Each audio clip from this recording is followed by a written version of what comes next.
Hello दोस्तों, कैसे हैं आप? सब बढ़िया है। तो आज हम कक्षा 10 विज्ञान के लिए, ठीक है, अर्धवार्षिक मॉडल पेपर जो है, अर्धवार्षिक परीक्षा का जो पेपर है, इसको संपूर्ण सॉल्व करवाएंगे। तो आप लोग हमारे साथ बने रहिएगा, ठीक है। तो ये जो प्रश्न होता है, देखिए 20+50 यानी कि 70 नंबर का आपका पेपर होता है, जिसमें 20 नंबर का आपका OMR होता है। OMR कितना होता है? 20 नंबर का। और 50 नंबर का आपका होता है लिखित, ठीक है। तो दोनों को मिलाकर आपका कितना होता है? 70 नंबर होता है। और सेम इसी तरह से आपके बोर्ड पेपर में भी प्रश्न बनते हैं। तो इस प्रश्न को सॉल्व करवाएंगे, तो आप लोग हमारे साथ बने रहिएगा, ठीक है। तो चलिए सबसे पहला प्रश्न यहाँ पर लेते हैं, एक नंबर वाले, ठीक है। तो किसी बिंब का वास्तविक तथा समान साइज का प्रतिबिंब प्राप्त करने के लिए बिंब को लेंस के सामने कहाँ रखने हैं, ठीक है। तो मतलब वस्तु के समान साइज का अगर आपको प्रतिबिंब प्राप्त करना है तो लेंस को कहाँ रखेंगे, यानी कि उत्तल लेंस में वस्तु को कहाँ रखेंगे, ठीक है। तो ऑप्शन आपका इसका सही हो जाएगा, फोकस दूरी के दुगनी दूरी पर हम रखेंगे तो प्रतिबिंब जो होगा वस्तु के समान प्राप्त होगा, ठीक है। अगला है, उत्तल लेंस द्वारा किसी वस्तु का वास्तविक उल्टा एवं बड़ा प्रतिबिंब बनाने के लिए वस्तु को रखना चाहिए। उत्तल लेंस में क्या होता है, वस्तु का वास्तविक और उल्टा प्रतिबिंब बनाने के लिए हमको वस्तु को कहाँ पर रखनी चाहिए? ऑप्शन में दिया लेंस के फोकस पर, लेंस के 2F पर, लेंस F और 2F के बीच में और इसके बीच में, ठीक है। तो इसका जो सही जवाब है ऑप्शन नंबर सी बिल्कुल सही हो जाएगा, लेंस से F तथा 2F के बीच में, ठीक है। अगला क्वेश्चन है आपका 3 नंबर, एक अवतल दर्पण की वक्रता त्रिज्या 20 सेमी है, इसकी फोकस दूरी होगी। देखिए त्रिज्या का मान कितना दिया है? 20 सेमी। और कौन सा दर्पण है? अवतल दर्पण। तो फार्मूला लगता है F बराबर R/2। मान रख देंगे, R का मान कितना दिया है? 20/2, यानी कि इसको हल करेंगे कितना मिल जाएगा? 10। और देखिए यहाँ पर बात हो रहा है अवतल दर्पण क्या, तो अवतल दर्पण में जो फोकस दूरी होता है वो माइनस होता है, तो -10 आया। तो -10 आने की ऑप्शन नंबर बी आपका यहाँ पर सही हो जाएगा। अगला प्रश्न है, स्वस्थ आँख के लिए दूरस्थ बिंदु है। स्वस्थ आँख के लिए दूरस्थ बिंदु होता है, स्वस्थ मनुष्य अनंत तक देख सकता है, ठीक है। तो अगला है आपका, मनुष्य की आँखें वस्तु का प्रतिबिंब बनाती है। मनुष्य का जो आँख होता है, यानी कि हमारा आँख जो होता है, वो वस्तु का प्रतिबिंब कहाँ पर बनाता है? तो ऑप्शन नंबर डी सही हो जाएगा, रेटिना पर बनाता है, ठीक है। यदि दो माध्यम के सीमा पृष्ठ पर एक प्रकाश किरण लंबवत आपतित होती है तो अपवर्तन कोण होगा, ठीक है। तो यहाँ पर बताना है अपवर्तन कोण कितना होगा, ठीक है। तो अपवर्तन कोण इसका कितना होगा? 0 डिग्री होगा, ठीक है। फोकस दूरी F है तथा वक्रता त्रिज्या R के बीच संबंध है। F और R के बीच संबंध जो होता है आपका फार्मूला क्या होता है? F बराबर R/2। तो ये फार्मूला होता है, लेकिन ये ऑप्शन कहीं पर दिया नहीं है, ठीक है। तो यहाँ पर देखिए कौन सा सही है, तो ऑप्शन कहाँ पर दिया है? बराबर R/2। तो ऑप्शन नंबर देखिए यहाँ पर दिया है सी वाला, तो ए वाला आपका करेक्ट हो जाएगा। अब देखिए खंड क्या खत्म हुआ, अब क्या आता है, कोई विलयन लाल लिटमस को नीला कर देता है, इसका पीएच मान है। आप लोग बताइए, कोई विलयन जो है लाल लिटमस को नीला कर देता है तो इसका पीएच मान कितना होगा? 10 होगा। यानी कि क्षारीय विलयन जो होता है लाल लिटमस को नीला कर देता है, और नीला लिटमस जो होता है लाल कर देता है, वो अम्ल में होता है, ठीक है। अम्लीय वर्षा के जल का संभावित पीएच मान है, जो बारिश होता है उसका पीएच मान कितना होता है? तो अम्लीय वर्षा का पीएच मान होता है ऑप्शन नंबर 5.2, यानी कि 5.2 होता है। धोने के सोडा का रासायनिक नाम है। धोने के सोडा का रासायनिक नाम क्या है आप लोग बताएंगे? Sodium chloride, sodium bicarbonate, sodium carbonate, sodium dioxide. तो धोने का सोडा, धोने का क्या है? धामन सोडा। धामन सोडा का रासायनिक नाम क्या है? ऑप्शन नंबर बी सही हो जाएगा, सोडियम कार्बोनेट। निम्न में से कौन सी धातु अम्ल से हाइड्रोजन विस्थापित नहीं करती है? अम्ल से हाइड्रोजन विस्थापित कौन नहीं करती है? कॉपर जो है अम्ल से हाइड्रोजन विस्थापित नहीं करती है। एंटीमनी है, आपको बताना है एंटीमनी धातु है, उप अधातु है, उपधातु है, मिश्र धातु है। तो जो एंटीमनी होता है वो होता है उपधातु। तो ऑप्शन नंबर सी बिल्कुल सही हो जाएगा। 13, एक अभिक्रिया दी गई, अभिक्रिया किस प्रकार की है? आपको बताना है कि ये जो अभिक्रिया है वो किस प्रकार की हो रही है, ठीक है। तो यहाँ पर हम जानने की कोशिश करेंगे अभिक्रिया किस प्रकार की हो रही है। तो देखिए यहाँ पर जो यस है, देखिए इसके साथ क्या था, जन, यानी कि जो जिंक है अकेला था, लेकिन यस क्या हुआ, जो जिंक था अकेला था, लेकिन जिंक के पास यहाँ पर SO4 यानी कि ए वाला इसके पास आ गया, मतलब यहाँ से उठकर यहाँ आ गया। हाइड्रोजन तो अपने जगह पर है, देखिए ए एक दो, एक नंबर दो नंबर, तो एक नंबर दो नंबर पे हाइड्रोजन अपने जगह पर है, लेकिन एक नंबर से जो है, यानी कि 2 नंबर से ए वाला इसके पास एक नंबर के पास आ गया, मतलब यहाँ से उठकर यहाँ आया, तो यह विस्थापन अभिक्रिया है। तो ऑप्शन नंबर डी यहाँ पर बिल्कुल सही हो जाएगा। ठीक है, अगला क्वेश्चन है, पुष्प के नर भाग को कहते हैं, पुष्प के नर भाग को हम क्या कहते हैं, पुष्प के नर भाग को हम पुमंग कहते हैं। ठीक है, निम्न में से कौन मानव में मादा जनन तंत्र का भाग नहीं है, मादा जनन तंत्र का भाग कौन सा नहीं है, शुक्रवाहिका, क्या है, शुक्रवाहिका। ठीक है, अगला क्वेश्चन देखिए क्या है आपका 16 नंबर, निम्न में से कौन सा जीन प्रारूप शुद्ध गोल बीजों को प्रकट करता है, निम्न में से कौन सा जीन प्रारूप शुद्ध गोल बीजों को प्रकट करता है, तो स्मॉल टीटी सही जवाब हो जाएगा। इंसुलिन नामक हार्मोन स्रावित होता है, आपको बताना है इंसुलिन नामक हार्मोन स्रावित होता है, तो इसका जो सही जवाब हो जाएगा ऑप्शन नंबर डी बिल्कुल सही हो जाएगा, अग्नाशय से। मादा लिंग हार्मोन कहलाता है, बताएंगे मादा लिंग हार्मोन क्या कहलाता है, मादा लिंग हार्मोन्स जो है एस्ट्रोजन कहलाता है, क्या कहलाता है, एस्ट्रोजन। अगला प्रश्न है, मस्तिष्क उत्तरदायित्व होता है, देखिए मस्तिष्क सोचने के लिए, हृदय संपंदन के लिए, शरीर का संतुलन बनाने के लिए, यानी कि उपयुक्त सही डी वाला बिल्कुल करेक्ट हो जाएगा। निम्नलिखित में से कौन सी प्रक्रिया केवल जंतुओं में पाई जाती है, तो कौन सी प्रक्रिया जंतुओं में पाई जाती है, हार्मोनियम नियंत्रण, वृद्धि, श्वसन, तो सही जवाब है तंत्रिका नियंत्रण। ठीक है, चलिए अब देखिए 20 नंबर के क्वेश्चन आपके समाप्त हुए, एक एक नंबर वाले। इसके बाद आता है आपका 50 नंबर का खंड ब उपखंड क। ठीक है, तो पेपर में कई तरह से आएगा, कोई समस्या नहीं होगा। अब यहाँ पर करना क्या है, दूरदृष्टि दोष किसे कहते हैं, यह किन कारणों से होता है, इस दोष के निवारण के लिए किस प्रकार का लेंस उपयुक्त किया जाता है।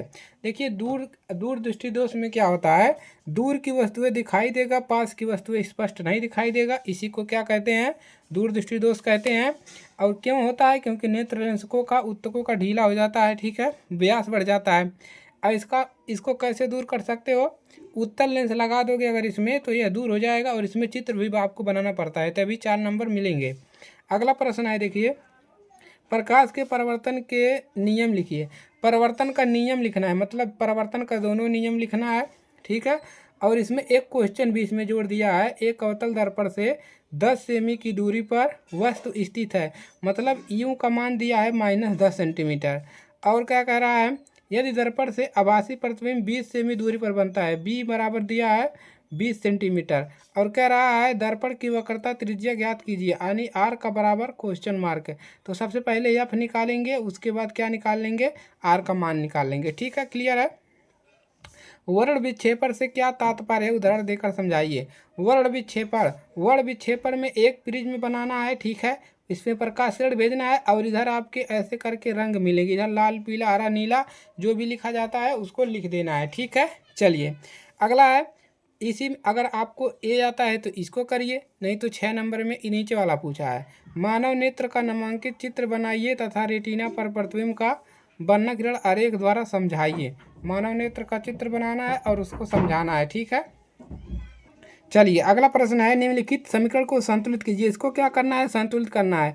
तो देख सकते हैं यहाँ पर एफ ही कितना है, एफ ही 3 है, तो यहाँ पर भी हम 3 से इसमें गुणा कर देंगे, और हाइड्रोजन कितना है 2 है, और इधर भी 2 है, तो यहाँ पर देखिए ऑक्सीजन कितना है 4 है, तो यहाँ हम 4 से गुणा करेंगे। ठीक है, अब देखिए यहाँ पर हाइड्रोजन 2 है, तो यहाँ से भी क्या कर देंगे, आपका 8 हो गया, तो यानी कि 4 से गुणा कर देंगे। ठीक है, चलिए इसके बाद इसमें देखिए CH4 हाइड्रोजन कितना है 4 है, और यहाँ पर हाइड्रोजन कितना है 2 है, तो यहाँ पर क्या करेंगे 2 से गुणा कर देंगे। ठीक है, बराबर हो गया 2, 4 हाइड्रोजन हो गया, ऑक्सीजन कितना है 1, और यहाँ पर 2, कितना हो गया आपका 3 ऑक्सीजन हो गया, इधर कितना है 2 ऑक्सीजन है। अब इसको भी बराबर करना है, तो क्या करेंगे, इसको बराबर करना है तो यहाँ पर क्या करना पड़ेगा, इसको बराबर करना है तो हमको यहाँ पर क्या करना पड़ेगा, दो, दो से गुणा करेंगे 4 ऑक्सीजन हो गया। यहाँ पर कितना है 3 ही है, तो यहाँ पे 2 से गुणा करेंगे, दो दूना 4, 4 ऑक्सीजन हो गया। यहाँ पर एक 5 हो गया ऑक्सीजन, ठीक है। अब इधर भी हमको क्या चाहिए, दो, दो दूना 4 और एक 5, इधर कितना है 4 ही है, तो इधर भी 5 चाहिए, ठीक है। तो ए वाला नहीं होगा, आपको केवल यहाँ पर गुणा कर देना है, बराबर हो जाएगा, ठीक है। अगला क्वेश्चन है गे वाला। यहाँ पर देखिए 6 हाइड्रोजन कितना है 12 और यहाँ पर हाइड्रोजन कितना है केवल 2 है, तो इसमें 6 से गुणा कर देंगे, 6 दूना 12 हो जाएगा, ठीक है। अब देखिए 12 हो गया। अब यहाँ पर ऑक्सीजन कितना है 6 और इधर कितना है केवल कितना है 2 और एक 3 है, तो इधर क्या कर देंगे, इधर हम 6 से गुणा कर देंगे, 6 दूना 12, एक 13 हाइड्रोजन और यहाँ पर कितना हो गया 6 और यहाँ पर कितना है 6 दो 8, तो यहाँ पर भी 6 से गुणा करेंगे, कितना हो गया देखिए हाइड्रोजन कितना हुआ 6 दूना 12 और 6 18 इधर हो गया, और इधर कितना हुआ आपका 6 दूना 12, 6 18, तो ए आपका बराबर हो गया, क्लियर। चलिए अगला क्वेश्चन देखिए। यहाँ पर आपका क्या है O2 कितना है 2 है, इधर कितना है केवल 1 है, तो यहाँ पर क्या करेंगे 2 से गुणा कर देंगे, तो हाइड्रोजन यानी कि 4 हो गया, और इधर कितना है केवल 1 है, तो यहाँ पर भी 2 से गुणा करेंगे, तो यहाँ पर भी हाइड्रोजन 4 हो गया। Cl कितना हो गया 2, एकदम क्लियर बराबर हो गया, क्लियर है। चलिए आगे बढ़ जाए। इसके बाद है दूसरा क्वेश्चन, क्या होता है जब केवल रासायनिक समीकरण लिखिए। सोडियम कार्बोनेट खाने का सोडा को गर्म करने पर, सोडियम कार्बोनेट को खाने के सोडा को गर्म करने पर क्या होता है। विरंजन चूर्ण की क्रिया तनु सल्फ्यूरिक अम्ल से करने पर क्या होता है, ठीक है। इसके बाद है आपका अगला क्वेश्चन, सोडियम ऑक्साइड को जल में घोला जाता है तो क्या होता है। सोडियम ऑक्साइड को अगर जल में घोलोगे तो क्या मिलेगा, ठीक है। तो देखिए इसका हम लिख दे रहे हैं आपको, ठीक है, तो इसको लिखवाएंगे नहीं। सोडियम ऑक्साइड को जल में घोला जाता है तो क्या होता है, सोडियम कार्बोनेट तनु हाइड्रोक्लोरिक अम्ल से क्रिया करता है तो क्या होता है, ठीक है। चलिए तो देखिए इसको चलिए लिखवा दे रहे हैं, ठीक है। सोडियम का ऑक्साइड को जल से घोला जाता है, सोडियम ऑक्साइड यानी कि Na2O प्लस, और किस में घोला जा रहा है जल में, H2O, H2O में घोला जा रहा है तो क्या मिलेगा, मिलेगा NaOH, बैलेंस कर लेंगे, दो यहाँ पर 2 सोडियम है तो 2 कर लेंगे, क्लियर है। ए हो गया पहला वाला, ए वाला, ठीक है। सोडियम कार्बोनेट तनु हाइड्रोक्लोरिक अम्ल के साथ, तो यहाँ पर क्या है sodium carbonate Na2CO3 plus H2O, इसको HCl हाइड्रोक्लोरिक अम्ल है, इसको गर्म करेंगे तो बनेगा NaCl और प्लस H2O, ठीक है। और यहाँ पर बराबर करेंगे, यहाँ पर 2 है तो यहाँ पर 2 से गुणा कर देंगे, ठीक है, क्लियर है। इधर भी 2 से गुणा करेंगे, तो इस प्रकार से आपको इसको कर लेना है। और अगला है आपका विस्तृत उत्तरी प्रश्न है, ठीक है, तो इसको भी क्या करना है संतुलित ही करना है, ठीक है। तो यहाँ पर हाइड्रोजन कितना है 2 है, और यहाँ पर भी कितना है 2 और यहाँ पर 2 4 है, तो यहाँ से 2 से गुणा करेंगे, ठीक है। अब देखिए यहाँ पर दो हाइड्रोजन है और यहाँ पर 2 हाइड्रोजन, कितना हुआ 4, और यहाँ पर कितना है केवल 2 है, तो 2 से गुणा करेंगे, 2 दूना 4 हो गया। लेकिन सोडियम कितना है इधर 2 और इधर कितना है 2, एकदम क्लियर बराबर हो गया। अगला क्वेश्चन है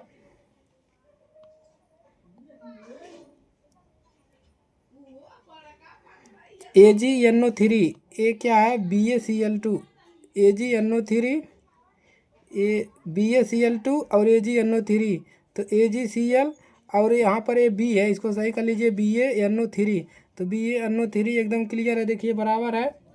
तो यहाँ पर AgCl क्लोरीन कितना है 2 है, इधर कितना है 1, तो यहाँ पर क्या करेंगे 2 से गुणा, तो ए हो गया। अब यहाँ पर भी 2 से गुणा कर देंगे, क्लियर है।